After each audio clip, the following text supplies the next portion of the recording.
بسم اللہ الرحمن الرحیم. شروع اللہ کا نام لے کر جو بڑا مہربان نہایت رحم والا ہے. سبح اسم ربک الاعلی. اے پیغمبر صلی اللہ علیہ وآلہ وسلم اپنے پروردگار عالی شان کے نام کی تسبیح کرو. الذی خلق فسوی. جس نے انسان کو بنایا پھر اس کے اعضاء کو درست کیا. والذی قدر فہدی.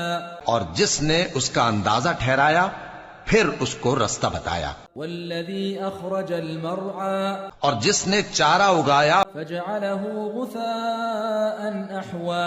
پھر اس کو سیاہ رنگ کا کوڑا کر دیا. سنقرئک فلا تنسى.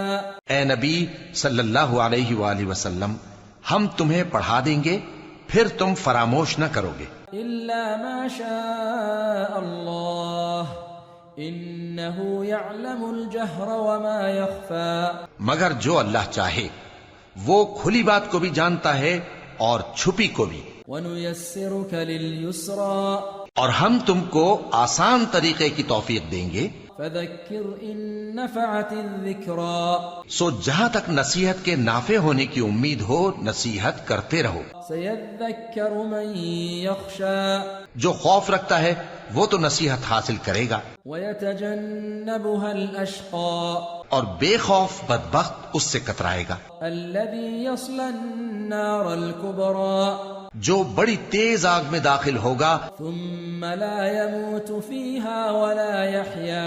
پھر وہاں نہ مرے گا اور نہ جیے گا. قد افلح من تزكى.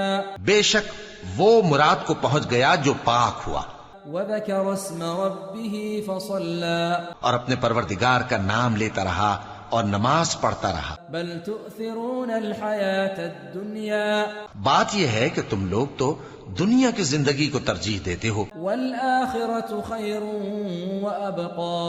حالانکہ آخرت بہت بہتر اور ہمیشہ باقی رہنے والی ہے. ان هذا لفي الصحف الأولى. یہی بات پہلے صحیفوں میں بھی درج ہے صحف ابراہیم وموسیٰ. یعنی ابراہیم اور موسیٰ کے صحیفوں میں.